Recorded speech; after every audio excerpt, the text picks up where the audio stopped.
ngaca, introspeksi diri. Emang kita udah pantas dikabulkan doa kita sama Allah? Emang sebanyak apa sih amalan kita? Emang sholawat kita sebanyak apa sih? Sampai kita komplain ke Allah. Bismillahirrahmanirrahim. Alhamdulillahirrabbilalamin. Allahumma sholli ala Sayyidina Muhammad wa ala ali Sayyidina Muhammad. Assalamualaikum warahmatullahi wabarakatuh. Halo teman-teman, apa kabar? Mudah-mudahan teman-teman selalu dalam lindungan Allah Subhanahu wa taala. Amin ya rabbal alamin. Alhamdulillah, kali ini aku akan sharing pengalaman sholawat dari Mbak Gemilang. Ini beliau minta disebut saja namanya Mbak Gemilang dari Ponorogo. Tapi sebelumnya buat teman-teman yang belum subscribe, di subscribe dulu ya. Dan buat teman-teman yang punya testimoni sholawat, silahkan kirimkan testimoni teman-teman ke sini. Kemudian buat yang punya Instagram, jangan lupa follow Instagram aku, Meliza Arnilia. Teman-teman, terima kasih yang udah order buku aku. Jangan pernah lelah dan nikmati setiap sholawat. Buat yang belum sempat beli, insya Allah masih ada bukunya. Teman-teman langsung aja hubungin admin aku ya. Insya Allah ada hadiah tasbih digitalnya juga ya teman-teman ya. Harga bukunya murah, cuma 55.000. Mudah-mudahan bisa menambah semangat teman-teman dalam bersolawat. Amin amin ya rabbal alamin. Nah langsung aja sekarang aku baca testimoninya ya. Assalamualaikum Mbak Melisa. Waalaikumsalam. Kenalin Mbak, nama aku Mbak Gemilang dari Ponorogo. Sebelumnya saya mau bilang terima kasih banyak atas semua motivasi Mbak untuk kawan-kawan semuanya, termasuk saya pribadi khususnya. Sama-sama. Mbak Mel, saya mau berbagi testimoni tentang keajaiban sholawat. Sebut saja nama saya Mbak Gemilang. Awal mula kami orang tua dibuat shock. Anak saya selama SMP mondok di pesantren pas kelulusan. Beberapa hari di rumah ia drop sakit, keluar masuk rumah sakit. Alhamdulillah bantuan itu selalu datang tepat waktu, untuk biaya selalu ada yang mau bantu. Bahkan pernah satu kali opname dirawat 7 hari di RS, dibayarin oleh saudara. Waktu awal-awal aku belum kenal konten Mbak Mel, selalu aku baca Allahumma sholli ala habibika sayyidina Muhammadin wa ala alihi wa sahbihi wa barik wa salim. Asal aku baca Mbak Mel dan gak pernah saya hitung, dan tujuannya juga gak tahu dan juga gak diniatin. Tiap sholawat seneng nyaman gitu aja. Sekarang setelah tahu YouTube Mbak Mel, tiap mau baca pasti saya usahakan pertama wudhu. Kalau pas waktu berkenan niat pertama aku sebutkan hajatku apa, langsung sholawatan. Setelah selesai bersolawat saya selalu berdoa, terima kasih ya Allah, Engkau telah memberikan kesempatan saya bisa bersolawat, dan semua urusan hamba, keadaan hamba ubahlah menjadi lebih baik ya Allah ya Rasulullah. Al-Fatihah. Itu ya teman-teman. Karena kami sekeluarga nggak punya BPJS waktu itu, seringnya bolak-balik RS. Akhirnya kita masuk di ruang dewasa untuk di lab semuanya. Sebenarnya sakit apa anakku? Alhamdulillah akhirnya hasil lab keluar. Ternyata anak saya sakit gagal ginjal kronis stadium akhir. Akhirnya dilarikan ke Solo. Anak saya nggak sadar 3 hari 3 malam. Saya hanya bisa berdoa, bersolawat, dan istighfar. Alhamdulillah di hari keempat dia sadar. Itu pun saya belum kenal konten Mbak, asal baca solawat yang di atas pokoknya. Akhirnya kami dirujuk lagi ke rumah sakit Surabaya. Di sana kami hampir 5 bulan. Sambil menunggu anak sakit di Surabaya, di situ aku buka YouTube Mbak Mel yang selalu muncul di beranda. Langsung aku subscribe, aku selalu mengikuti. Sejak mengenal Mbak Mel, berusaha sholawat Jibril 5.000, sholawat munjiat 100 kali, istighfar tak terhitung. Dan awal Desember kemarin, alhamdulillah akhirnya kami diperbolehkan pulang ke Ponorogo. Uang tinggal nipis, pertolongan Allah hadir lagi. Manfaatnya setelah bersolawat, istighfar, hatiku selalu nyaman, tenang.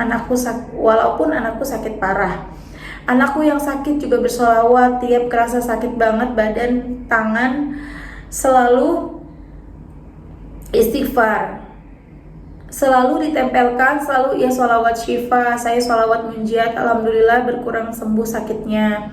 Bantuan selalu tepat waktu di saat aku membutuhkan. Pulang dari rumah sakit aku dapat arisan 6 juta. Dapat kiriman dari teman-teman yang kerja 3.500.000. Diantar pulang ke Ponorogo sama teman yang baru kenal di Surabaya tanpa bayar karena katanya kasihan kalau naik bus. Pokoknya intinya saat ini yang kurasain Mbak Mel, hatiku selalu tenang, damai. Terima kasih nggih Mbak Mel, mohon doanya semua. Semoga saya sekeluarga bisa istiqomah. Mohon doanya Nji teman-teman semuanya, semoga anak saya yang sakit diangkat sakitnya sama Allah, diberikan yang terbaik untuk keluarga kami, amin.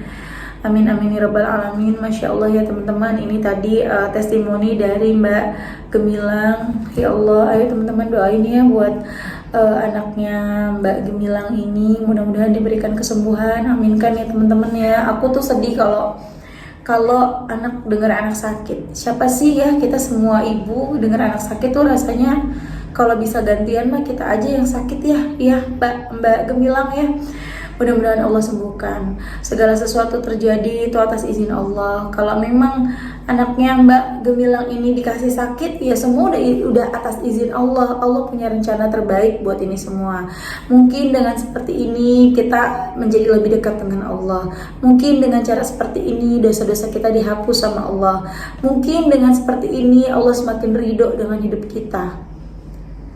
Bagi aku, ujian anak adalah ujian terberat dalam hidup. Ujian anak, ujian rumah tangga itu berat. Tapi setidaknya makanya kalau aku bilang masalah hutang, bahkan ada yang sampai mau bunuh diri, bagi aku apa ya, sayang banget gitu loh. Kita tuh harus bersyukur, walaupun kita harus dipenjara sekalipun karena hutang yang tidak terbayar, itu masih jauh lebih baik daripada ujiannya adalah sakit. Makanya kita harus bersyukur teman-teman ketika kita belum dapat pekerjaan, ketika kita mungkin diperlakukan tidak adil sama keluarga kita gitu ya. Atau biasanya banyak juga nih kisah-kisah yang selek sama iparnya, selek sama mertuanya gitu ya.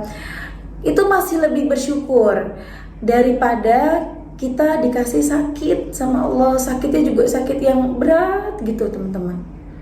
Makanya nikmat sehat itu adalah nikmat yang sangat luar biasa.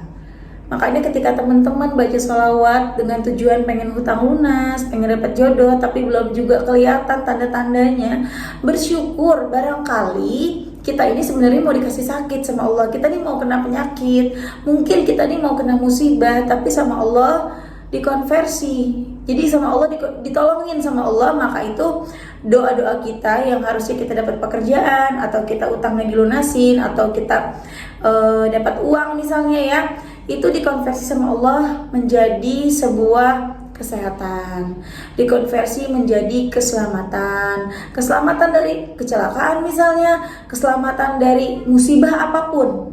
Tuh teman-teman, jadi berusaha kita berpikir positif, cari gimana caranya kita tidak menyalahkan Allah. Semua yang udah terjadi dalam hidup kita tuh semua izin Allah loh. Bahkan ya teman-teman tahu kan Ustadz Yusuf Mansur sekarang lagi diuji sama Allah, difitnah banyak banget YouTube, TikTok yang isinya hujatan kepada beliau. Kita bantu doa ya teman-teman ya. Kalau teman-teman tidak sepaham sama Ustadz Yusuf Mansur, setidaknya tidak ikut menghujat ya. Ayo teman-teman. Kenapa bisa sampai seperti itu ya? Ustadz Yusuf Mansur bisa dihujat banyak orang. Ya Allah mengizinkan. Itu bisa jadi jalan untuk Ustadz Yusuf Mansur dibersihkan dosa-dosanya. Itu bisa jadi jalan untuk beliau untuk diangkat derajatnya, atau akan ada kabar gembira untuk beliau. Jadi intinya kita tuh berusaha gimana caranya kita mencari 1001 alasan untuk tidak menyalahkan Allah. Jadi kalau sholawatan jangan ngejar hasil, karena ketika kita mengejar hasil kita kecewa. Kejarnya satu, ampunan Allah. Kita bisa punya masalah, kita bisa punya banyak hutang, kita bisa sampai ketipu orang, itu karena kita punya dosa. Nah, hapus dosa kita. Supaya apa? Supaya apa yang menjadi cita-cita kita, yang menjadi doa-doa kita segera dikabulkan sama Allah. begitu. Jadi kalau udah baca sholawat sekarang, jangan nunggu mana mbak, udah sebulan nih, udah 2 bulan nih, ngaca introspeksi diri. Emang kita udah pantas dikabulkan doa kita sama Allah? Emang sebanyak apa sih amalan kita? Emang sholawat kita sebanyak apa sih? Emang mencapai 100.000 sehari? Sampai kita komplain ke Allah, jangan-jangan cuma 1.000, jangan-jangan kurang dari 1.000, iya nggak? Oke, 10.000 setiap hari, tapi jangan-jangan nggak setiap hari, beberapa hari kemudian hilang. Jangan-jangan seperti itu. Ya benar-benar kita tuh mesti ngaca lagi, introspeksi diri lagi gitu ya teman-teman ya. Dan satu lagi, ketika kita sudah mendapatkan apa yang kita inginkan, hati-hati kita jangan sampai sombong, kita jangan sampai jadi menggurui orang lain. Maksudnya gini, kayak misalnya sesuatu terjadi sama teman kita, lo sih nggak mau sholawatan kayak gue nih, sholawatan jangan kayak gitu ya teman-teman ya. Jangan sampai amit-amit ya. Kalaupun kita mau ngajak teman kita baca sholawat, kalau bisa ngajaknya yang gimana ya, yang sehalus mungkin, yang kita bukan seperti menggurui dia. Dan kita doakan, doa itu senjata kita teman-teman, kita doakan. Begitu juga dengan misalnya kita punya suami kita nggak mau sholawatan, nggak usah diceramahin, karena suami itu nggak mau diceramahin. Cukup kita doakan, setiap sholat kita sebut namanya, kita doa, ya Allah jadikan suami hamba suami yang soleh, suami hamba senang sama sholawatan. Seperti itu teman-teman, insya Allah dikabulkan sama Allah. Yang penting kita apa? Yakin, istiqomah, pasrah, berprasangka baik sama Allah, introspeksi diri atau ngaca. Yang terakhir adalah bersyukur. Ya, syukur yang paling utama ketika kita uang nggak punya, pasangan nggak punya, pekerjaan nggak punya, apalagi utang nggak kebayar-bayar, ditagih di mana-mana. Apa nih yang bisa bikin kita bersyukur? Oh, kita sehat, kita masih hidup, tuh disyukurin ya. Karena kalau kita udah meninggal dunia, kita udah nggak bisa memperbaiki diri. Yang udah kita lakuin ketika kita hidup, ya itulah yang kita terima di dalam kubur nanti. Makanya selagi kita masih dikasih hidup sama Allah, pergunakan sebaik-baiknya, kejar ampunan Allah ya teman-teman ya. Oke teman-teman, terima kasih udah nonton. Kita doain mudah-mudahan anaknya Mbak Gemilang segera diangkat penyakitnya, sembuh sehat, berkah hidupnya, bisa membahagiakan orang tuanya, bisa membuat bangga orang tuanya ya Mbak Gemilang ya. Amin. Terima kasih. Assalamualaikum warahmatullahi wabarakatuh.